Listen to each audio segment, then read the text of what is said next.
Pour gravir les échelons, il est essentiel de maîtriser le réseautage et le leadership pour se démarquer, progresser et bâtir un réseau solide. Et pour cet épisode, on vous fait rencontrer 2 diplômés qui ont développé des stratégies d'impact. Bienvenue à Au-delà du diplôme.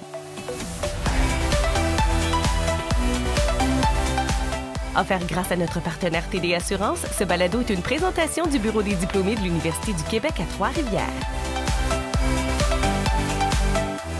Diplômée de l'UQTR en 2018 au baccalauréat en administration des affaires, profil gestion des ressources humaines, Catherine Lessard a cumulé 5 années d'expérience en tant que professionnelle RH en entreprise et en OBNL.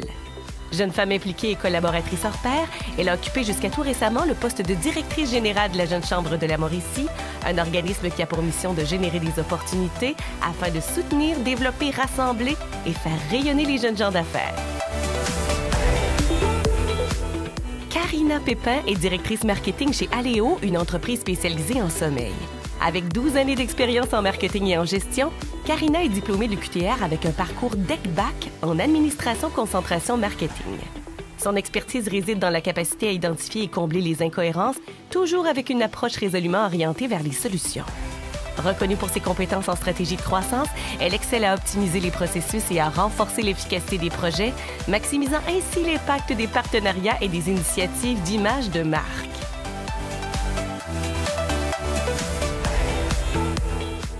Écoutons notre duo nous présenter leur parcours respectif, une belle rencontre entre 2 diplômés de l'UQTR, une qui a étudié sur le campus et l'autre qui n'y a jamais mis les pieds. Salut Catherine, je suis tellement contente de te rencontrer aujourd'hui. Bonjour Karina. Enchantée. Donc aujourd'hui, on va parler, commencer avec ton parcours en fait. Oui. Donc depuis tes études et tout, comment ça s'est passé. Puis après ça, voir t'es rendu où. Oui. Que j'aimerais ça en entendre plus sur toi. Super. Bien, en fait, moi, j'ai gradué ici en 2018 en administration des affaires, profil gestion des ressources humaines. Donc, en fait, quand j'ai terminé mes études, je suis en allée, en fait, pour me trouver un emploi. Donc, j'ai commencé comme technicienne ressources humaines, santé, sécurité dans une usine. Donc, vraiment dans une usine syndiquée, fait que vraiment quand même un secteur particulier. Tu vas voir, à travers mon parcours, j'ai quand même changé de secteur. Puis, en fait, ce qui était particulier dans mon premier emploi que j'ai eu, c'est que on fusionnait 9 mois après mon embauche pour devenir une plus grosse entreprise et tout ça. Donc, j'ai traversé avec la fusion, en fait. J'ai eu un nouveau poste de conseillère ressources humaines, mais j'ai eu un poste de soir. Okay. Puis, rapidement, j'ai ravi d'autres tâches. Puis, j'ai occupé un poste de conseillère ressources humaines de jour. Donc, j'ai principalement travaillé pendant environ 4 ans dans une organisation syndiquée, quand même avec plus de 800 employés. Puis ensuite de ça, j'ai décidé de m'en aller plus généraliste au niveau ressources humaines, mais dans un organisme à but non lucratif. Puis, j'ai travaillé là 2 ans. Puis, maintenant, j'occupe le poste de directrice générale à la Jeune Chambre de la Mauricie. Un poste vraiment un peu plus généraliste, toujours, mais au niveau plus administration. Donc, je côtoie au quotidien des jeunes gens d'affaires de la Mauricie qui me passionnent vraiment. Donc, grosso modo, je te dirais que c'est pas mal ça, là, mon parcours depuis la fin de mes études. Puis, qu'est-ce qui t'a attiré, dans le fond, dans le monde de l'OBNL? En fait, je suis toujours quelqu'un qui est passionné par la mission, donc les valeurs d'une organisation. Puis aussi, j'ai toujours aimé avoir une vue d'ensemble, vraiment avoir une vue globale. Puis, c'est sûr que dans des grosses organisations, on va pas se mentir, souvent, il y a plusieurs départements. On travaille un petit peu plus en silo, de par la nature de nos tâches et tout ça. Fait que j'ai toujours aimé avoir vraiment une vue d'ensemble, donc peut-être me concentrer dans des organisations qui étaient plus petites. Puis, au BNL, c'est vraiment la mission, c'est les valeurs qui me poussent à donner le meilleur de moi-même aussi, puis ça a toujours aussi rejoint mes valeurs personnelles.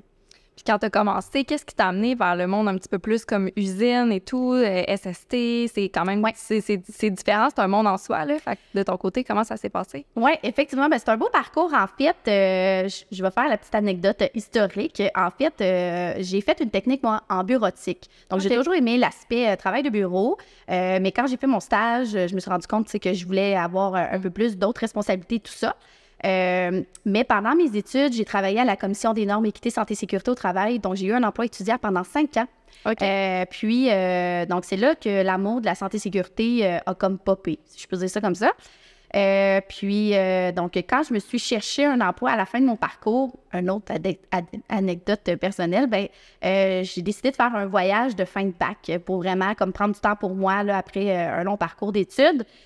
Puis, j'ai vu une opportunité comme technicienne santé-sécurité ressources humaines qui, veut pas, ben, tu sais, j'avais quand même une expérience de travail là-dedans, donc ça me rassurait aussi. Puis d'avoir un emploi aussi en sortant de l'école, assuré aussi après partir en voyage un peu plus d'1 mois, ben c'est sûr que, tu sais, ça a comme été en évidence. Puis, c'était pas très loin de chez moi. Fait que, tu sais, pour moi, ça a été une très belle opportunité qui m'a fait vraiment grandir aussi.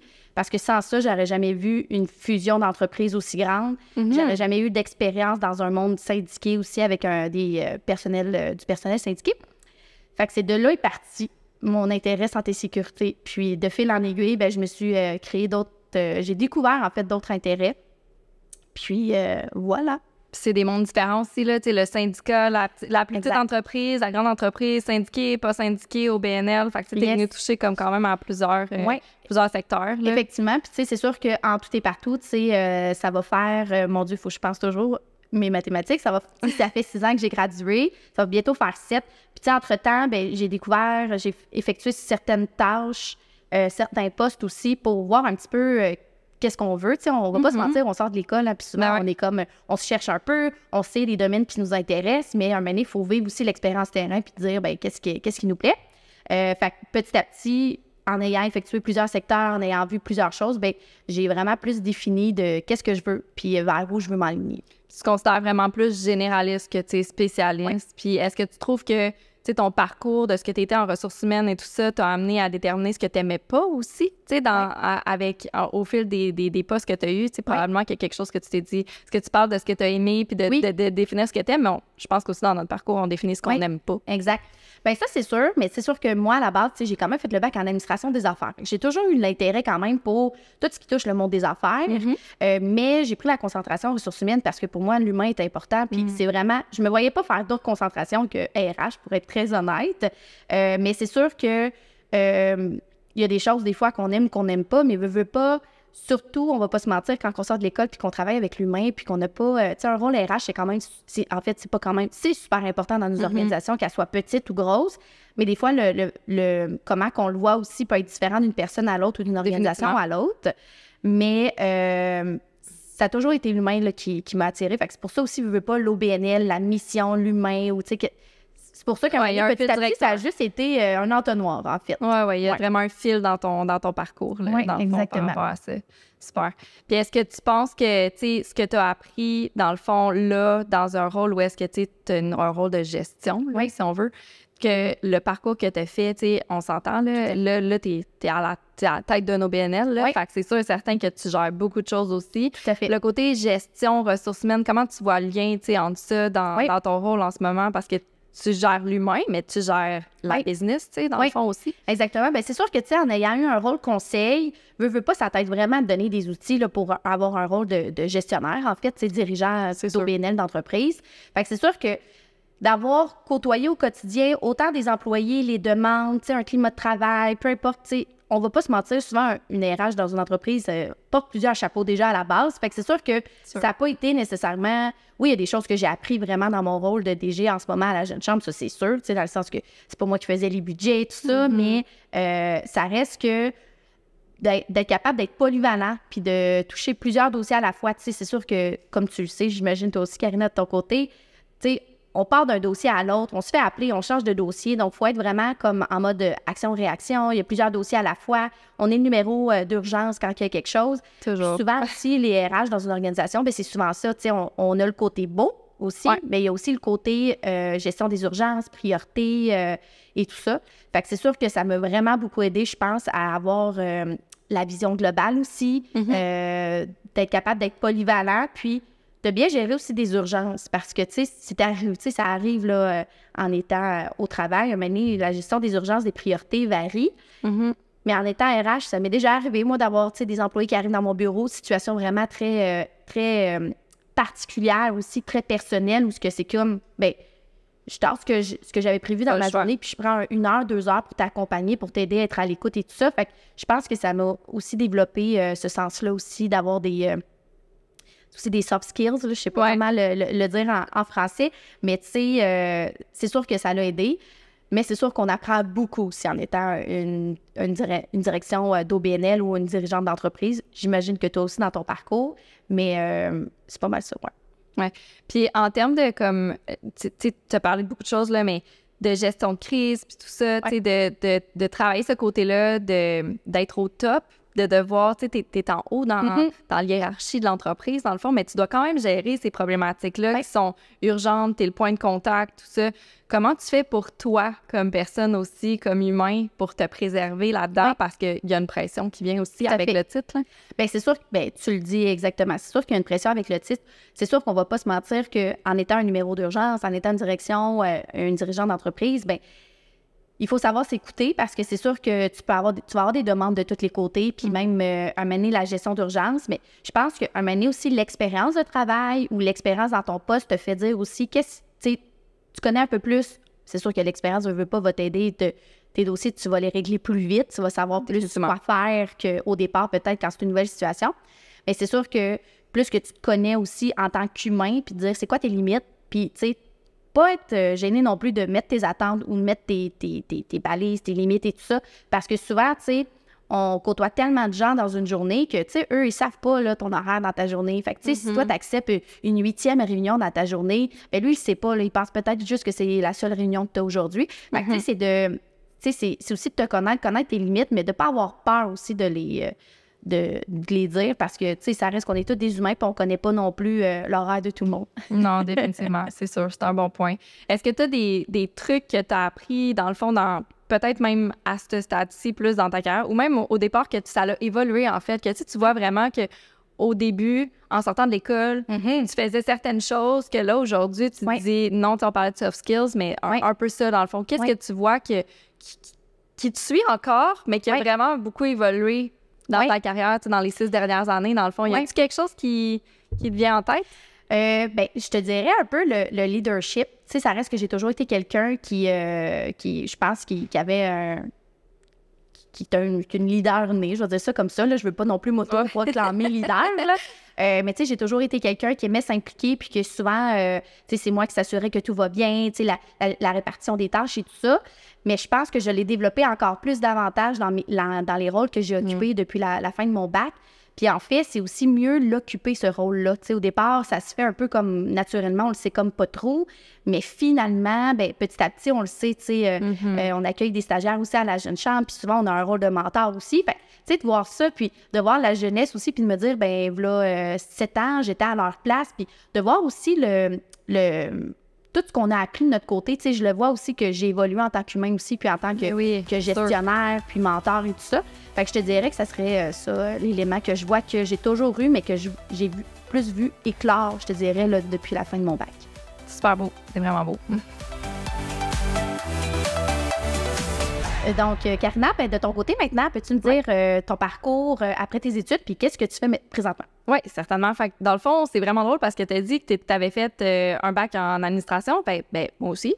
La différence, c'est que j'étais allée dans la concentration marketing. Okay. C'est super drôle parce que quand j'ai décidé d'aller en marketing, en fait, je ne le savais pas avant une journée avant.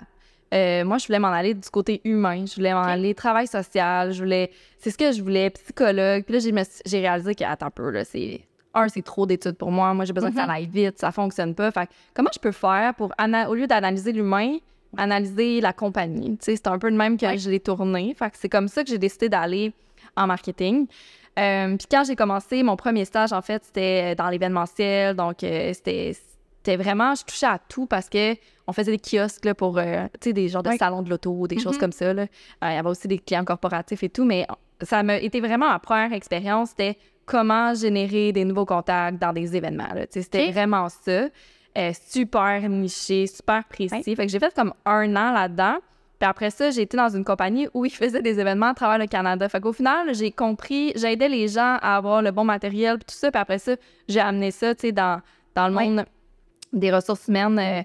Je travaillais juste avec des ressources humaines, en fait. Là, on travaillait avec un monde de paye. Tu sais, c'était un logiciel de paye, de gestion de l'humain. Puis je faisais des congrès à travers le Canada, dans le fond. Fait que c'était vraiment ça. Fait que il y a comme eu un lien ici. J'ai fait ça pendant 3 ans, beaucoup de voyages, tout ça. Ça a été plus difficile un peu de comme tout le temps être sago, comme on dit. C'est pas très fashion là, de tout le temps voyager. Là. Le monde va penser que c'est vraiment cool, puis que c'est fancy, puis c'est le fun, mais non. Ça venait avec d'autres challenges, si on veut. Puis après ça, j'ai décidé d'aller complètement différent. J'étais allée dans une start-up en génétique. J'ai été te parler de la Jeune Chambre, mais c'est très drôle parce que j'ai fait mon réseau aussi avec la Jeune Chambre de commerce de Montréal. Puis la Jeune Chambre, dans le fond, m'a permis de connecter avec une tonne de personnes. Puis toutes ces personnes-là, j'ai encore beaucoup de ces contacts-là aujourd'hui. Il y en a qui sont devenus des amis, tout ça, fait que c'est vraiment bien. Puis il y a une personne avant qui m'a référé en fait dans une start-up en génétique puis qui m'a dit hey, je pense que tu aurais du fun là, puis je pense que tu pourrais être le bon fit pour cette compagnie-là. Fait que je suis partie de la paye à la génétique. Là. Tout à fait, là, un gros bond. Mais j'avais fait ce que j'avais à faire dans le monde de l'événementiel, si on veut. Fait que je me suis dit, bon, comme, on part avec ça. Fait que j'ai été dans cette compagnie-là pendant un petit peu plus qu'un an et elle a été achetée après par une compagnie, Biron Groupe Santé, là, en santé et tout. Fait qu'elle a été achetée par cette compagnie-là. Fait qu'après ça, j'ai été transférée dans la plus grosse compagnie. Fait qu'un peu comme toi, j'ai vécu aussi comme un merge, là, si on veut. D'une petite compagnie, on était, je vais dire 10, là. Puis là, on est tombé dans une vraiment plus grosse entreprise où, là, tu sais, processus, tout ça, c'était vraiment différent. C'est une autre Beaucoup de choses que j'avais vues, tu sais, dans le bac en administration aussi, comme les opérations, la logistique, tout ça, on va toucher d'autres choses. Fait que ça, c'était bien. Grande, tu sais, beaucoup de points d'entrée, si on veut, là, tu sais, il y avait comme 5 compagnies dans une compagnie parce qu'il y avait plusieurs lignes d'affaires. Fait que ça m'a permis, comme, de développer. Et on était comme une personne et demie dans le département marketing. Fait que quand je suis partie de la start-up à la grosse entreprise, moyenne entreprise, on n'était pas beaucoup. Fait que là, il fallait bâtir le département. Puis, tu sais, c'est quelque chose que j'ai pas dit, mais tous les postes que j'ai eus, il n'y avait jamais personne avant au marketing. J'étais toujours la première. Fait que là, puis il y a toujours quelqu'un qui est resté. Fait que ça, c'est une bonne affaire. Je pense que j'ai créé quelque chose qui était assez solide pour que, tu sais, ça reste. Et qu'on a bâti le département, tu sais, fait que je m'occupais de beaucoup de lignes d'affaires, beaucoup de santé, tu sais, beaucoup de, j'allais dire régulation, mais c'est pas ça du tout, règlement ou lois qu'on doit respecter dans le domaine de la santé aussi, fait que j'ai beaucoup appris.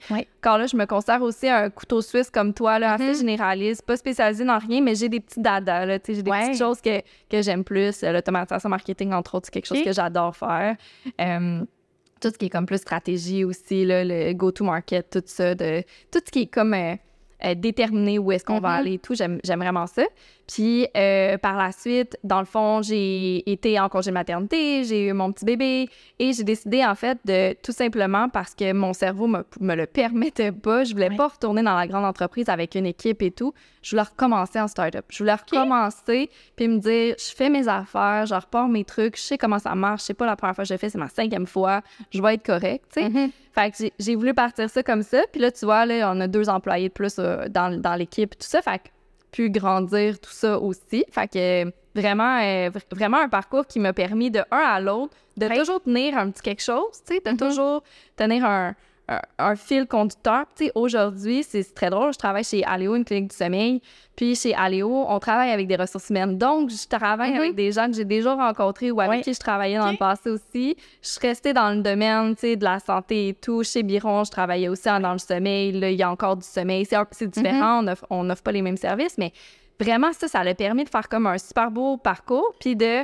au fil de tout ça, j'ai eu des équipes, j'ai aussi des stagiaires. C'est quelque chose que j'ai vraiment adoré. Là. Puis j'ai développé ça un peu avec justement la Jeune Chambre, de comme comprendre que ça existait, en fait. De prendre des programmes puis des subventions aussi qui nous permettent de payer leur salaire et tout. Fait que là, tu viens de développer là, des soft skills, encore une fois, comme vraiment intéressantes en gestion, en leadership, puis en résolution de problèmes, résolution, tu sais, t'es mentor, mais en même temps, tu dois les amener à un autre niveau.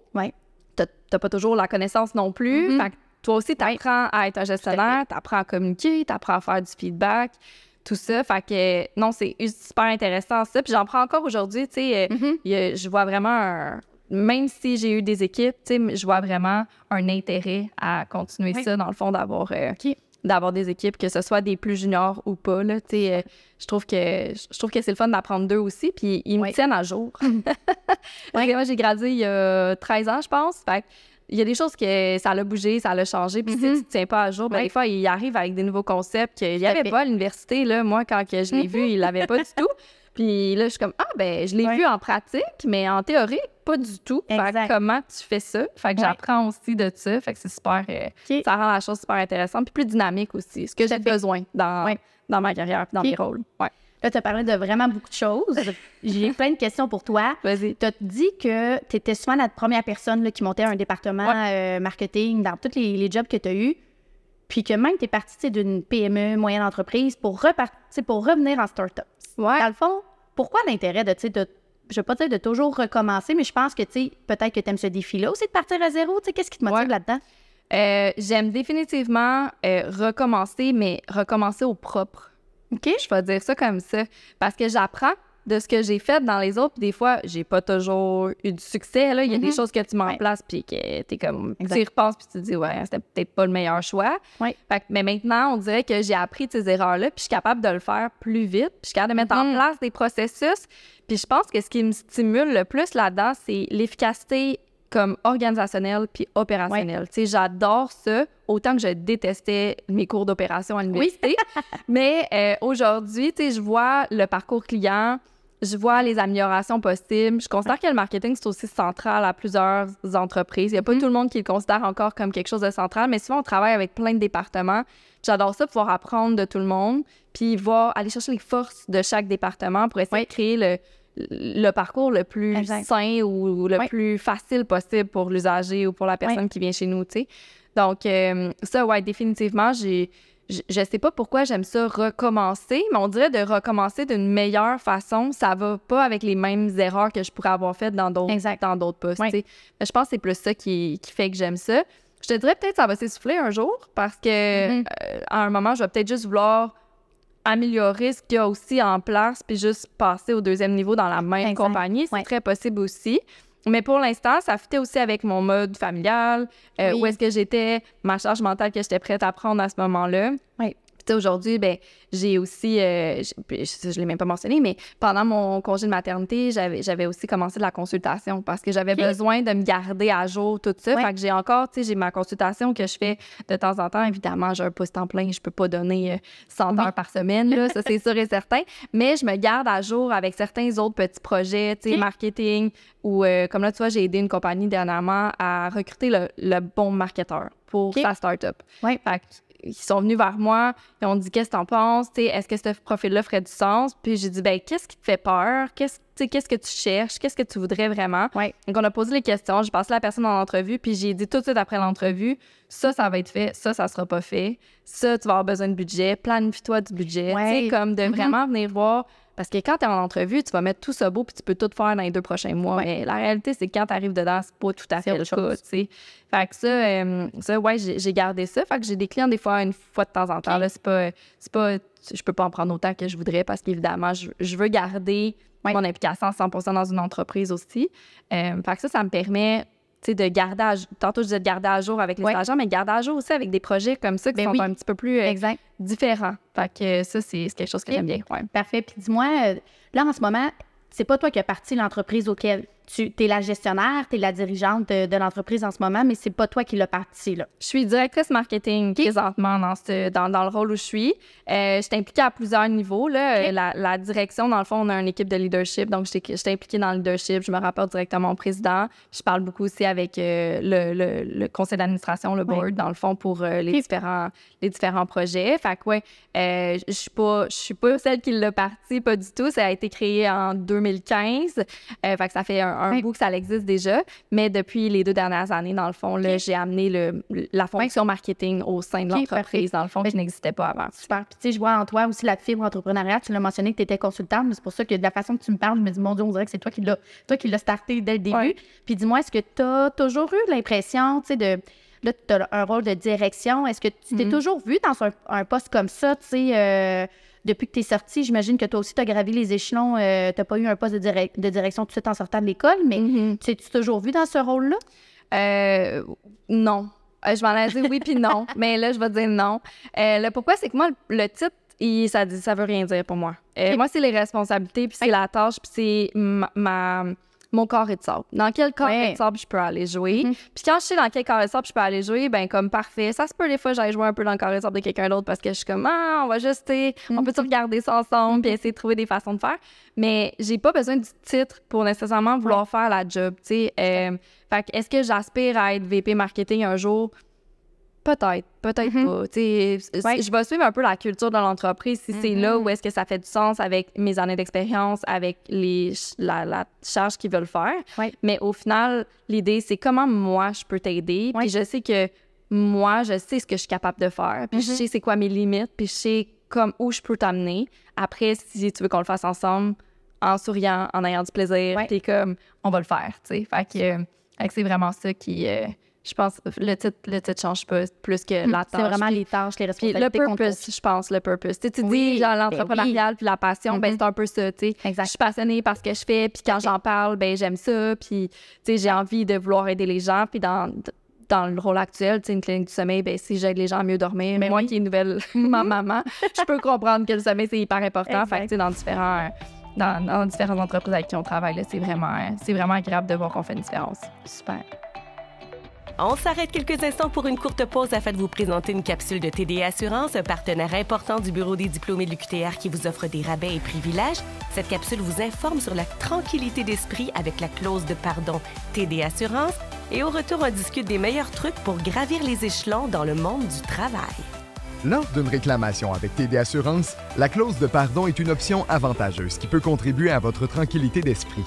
Elle peut vous éviter une augmentation de prime au renouvellement de votre police après votre première réclamation. Qu'est-ce que la clause de pardon lors d'une réclamation? Comme son nom l'indique, la réclamation clause de pardon permet de voir votre première réclamation pardonnée, ce qui veut dire que TD Assurance ne rajustera pas votre prime au moment du renouvellement de votre police d'assurance habitation. Cette clause est incluse dans la protection habitation bonifiée et vous pouvez aussi l'ajouter à titre de couverture supplémentaire à votre protection habitation. Que devriez-vous également savoir au sujet de cette clause? Pour répondre à toutes vos questions, il suffit de communiquer avec l'un des conseillers de TD Assurance qui sont là pour vous aider en composant le 1-866-293-9730. Toutefois, si vous préférez l'expérience en ligne, sachez que TD Assurance offre un service de soutien en direct par clavardage sur leur site web en visitant le tdassurance.com/UQTR. Tantôt, on a parlé en fait de la jeune chambre. J'ai participé à la jeune chambre, tu travailles à la jeune chambre. Oui. Donc, juste nous expliquer peut-être là, pour qu'on comprenne bien, c'est quoi la jeune chambre dans le fond? Qu'est-ce que ça fait? Comment ça aide les gens?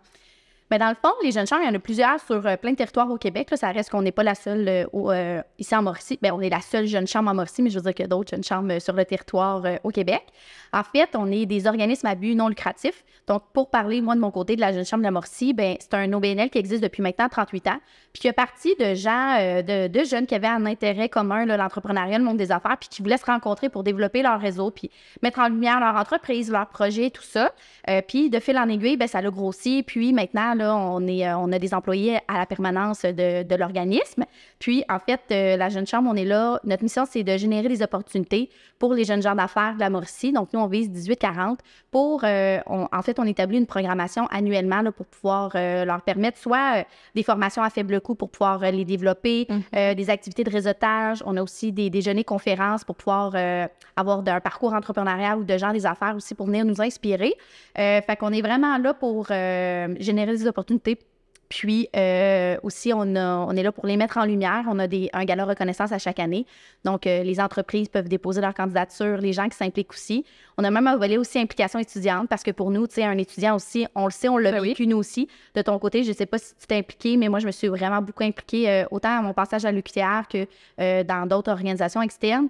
Mais pour nous, c'est aussi important, là, quelqu'un qui jongle le travail, école, implication et tout ça, bien, on a une belle catégorie pour eux. Fait que vraiment une mise en lumière. Fait que bref, le réseau des jeunes chambres, majoritairement, c'est beaucoup pour se créer un réseau de contacts. Tantôt, toi, tu l'as mentionné, là, que tu as été membre à la Jeune Chambre de Montréal.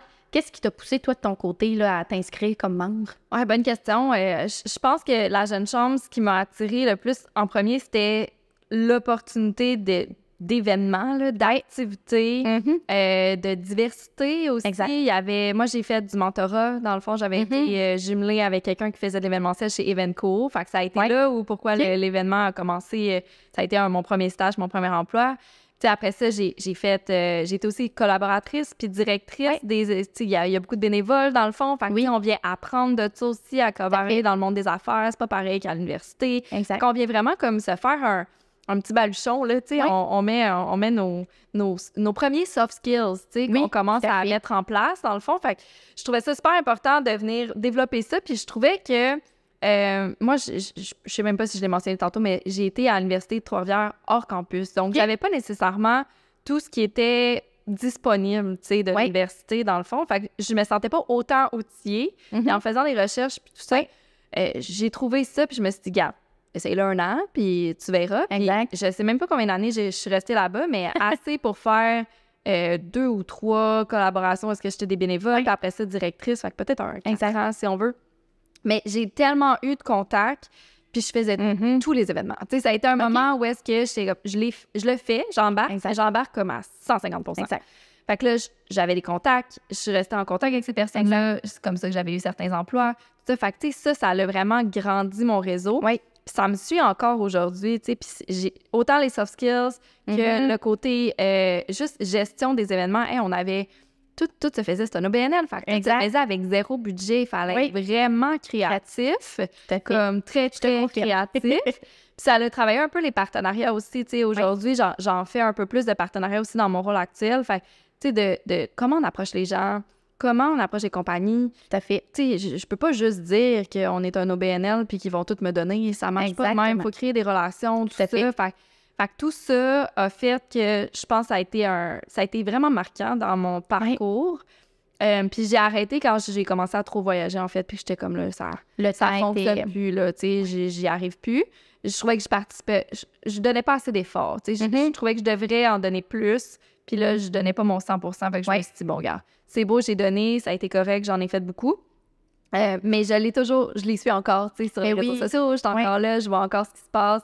Puis il y a même, tu sais, des jeunes chambres pour les femmes aussi. Fait que, tu sais, il y a comme plein de choses comme ça. Fait que je pense que ça a été juste une première ouverture qui a fait que maintenant, mon réseau, il est plus grand. Fait que, ouais, j'ai bien aimé ça. Mais c'est drôle que tu dis ça parce que souvent, tu sais, moi, quand je rencontre les nouveaux membres, ils mentionnent toujours avoir su. J'aurais commencé avant. Tu sais, genre, là. C'est ça. Souvent, tu sais, mettons, les gens ont des nouvelles fonctions au travail, autant qu'ils viennent de se lancer en entreprise. Nous, on l'a vu souvent aussi, une hausse, tu sais, de travailleurs autonomes, tout ça, avec la COVID aussi. Il y a beaucoup de gens qui ont décidé de délaisser leur emploi en entreprise puis se partir à leur compte.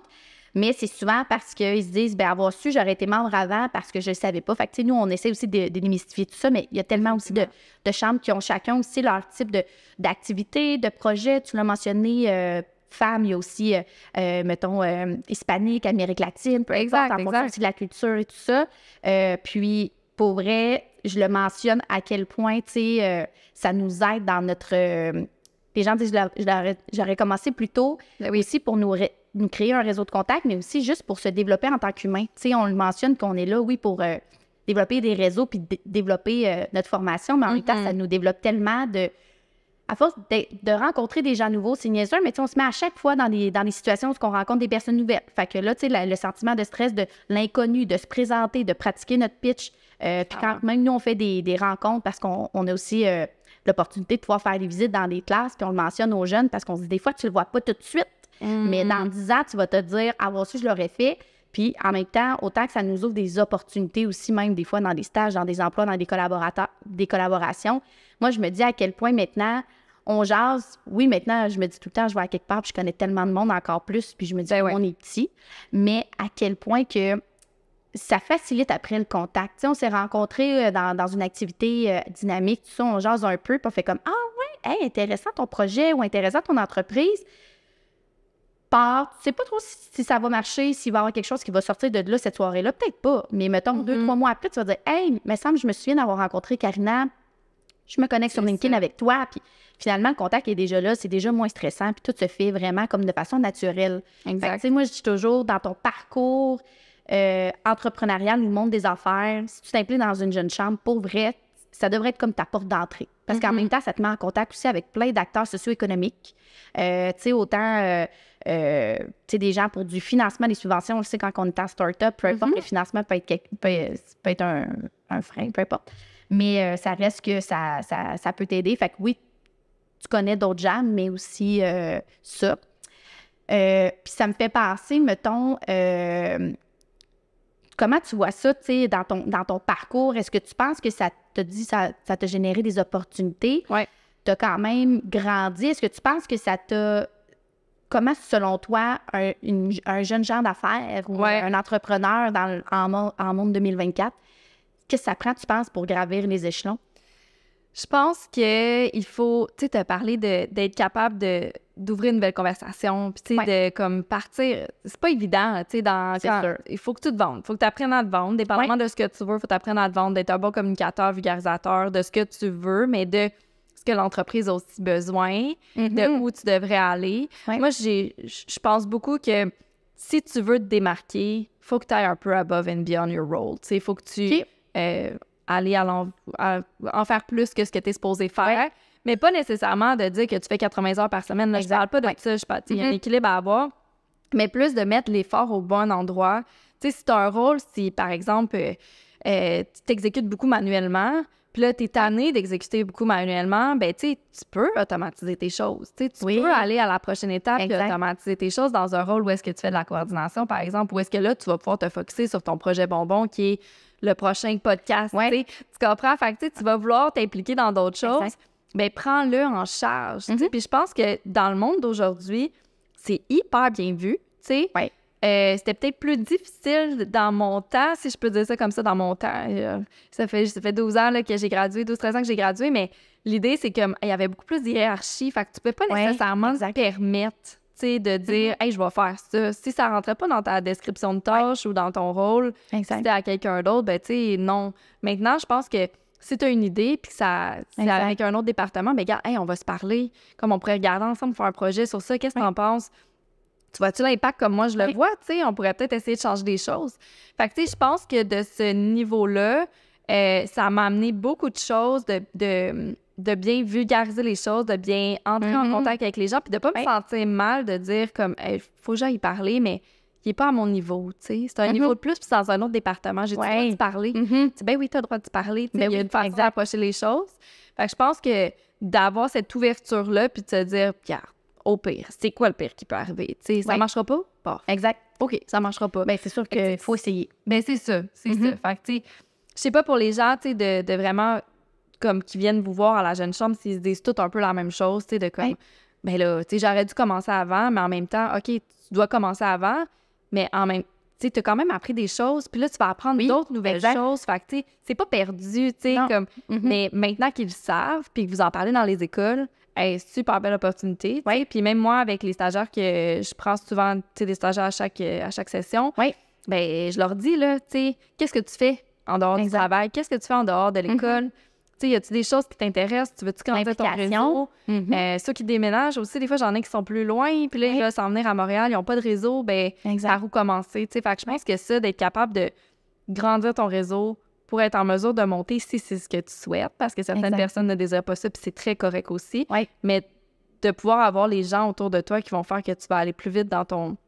dans tes rôles, dans tes tâches, dans tes connaissances. Avoir juste me dire, hey, ben, je vais appeler Catherine, je suis pas sûre, moi l'appeler, elle va m'aider. Là. On va trouver, on s'en est parlé au souper l'autre jour, on va pouvoir s'en parler 10 minutes. Fait que ça, c'est de l'art, je pense. Là, puis je pense que le fait que tu l'aies dit, que ça nous aide à juste, des fois, mieux travailler puis aller juste plus rapidement, parce que dans le fond, on va avoir la réponse tout de suite. Ça va nous épargner des fois peut-être 5-6 appels parce qu'on n'avait pas nécessairement le bon contact ou la bonne personne.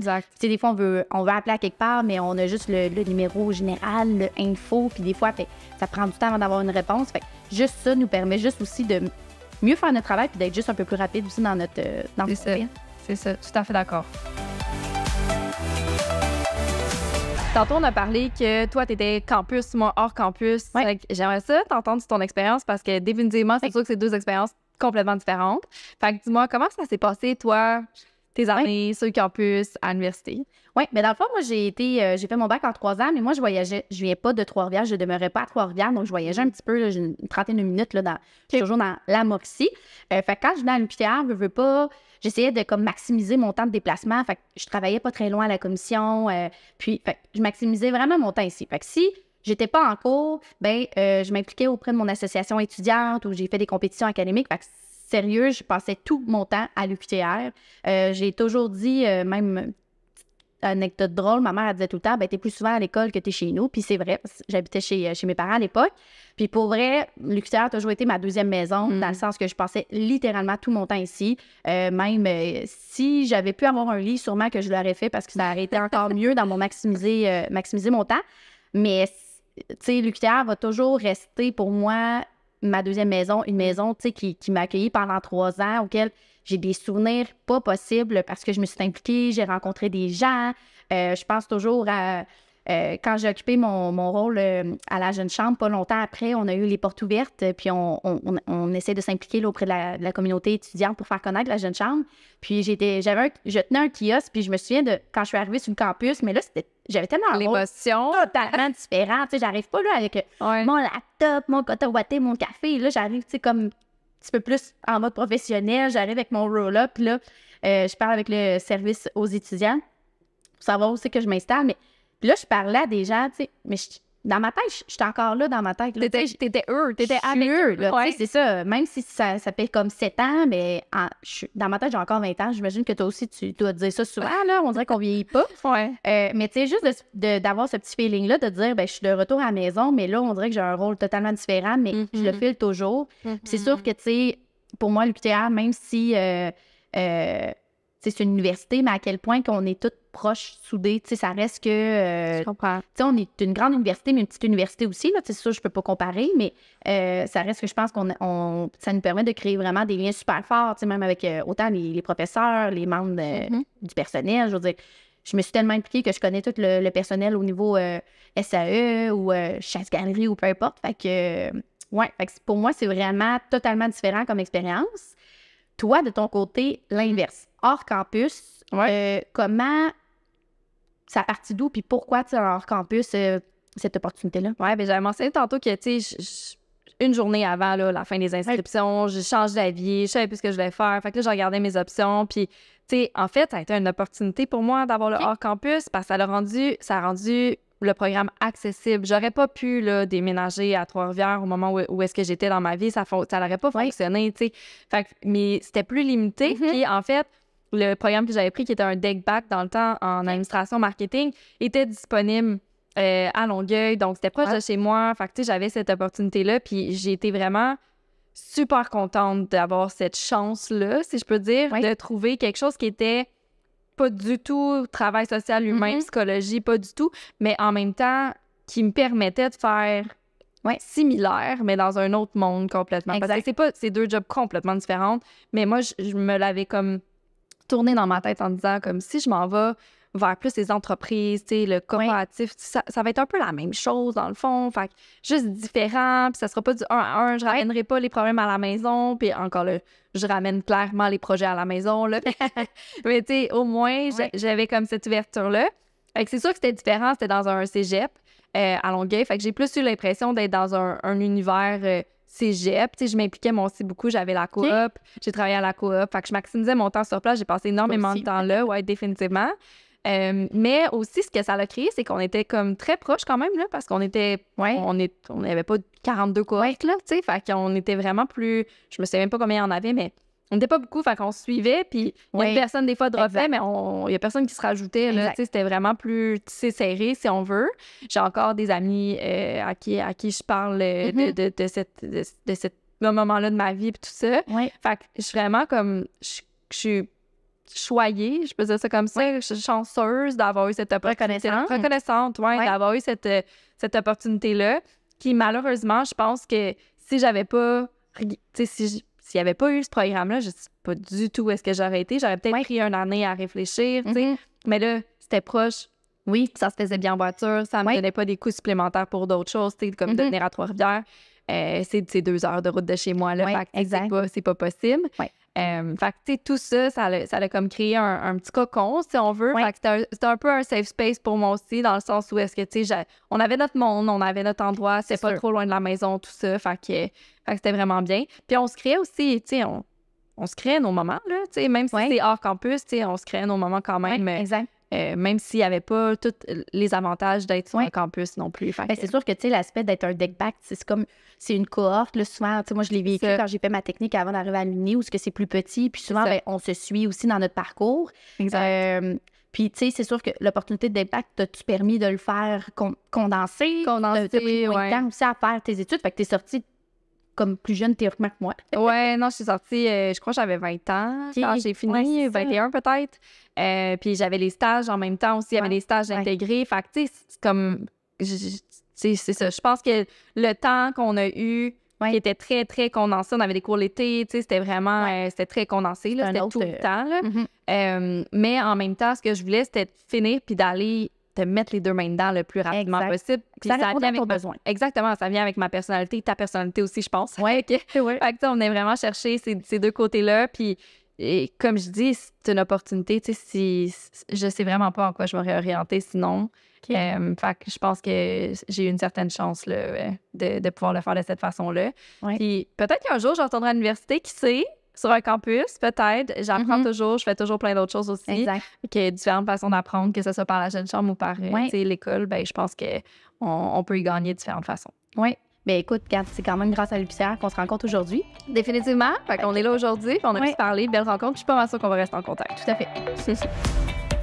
Merci à Karina Pépin et Catherine Lessard, nos 2 invités diplômés de l'UQTR, pour ce balado. Nous avons tourné cet épisode au campus de Trois-Rivières, mais saviez-vous que l'UQTR offre ses formations dans divers centres hors campus? Pour en savoir plus, consultez notre site web au www.uqtr.ca. Pour proposer des sujets ou des invités pour nos prochains épisodes ou pour mettre à jour vos coordonnées de diplômés de l'UQTR, écrivez-nous à l'adresse diplôme@uqtr.ca. À très bientôt pour un prochain épisode d'Au-delà du diplôme.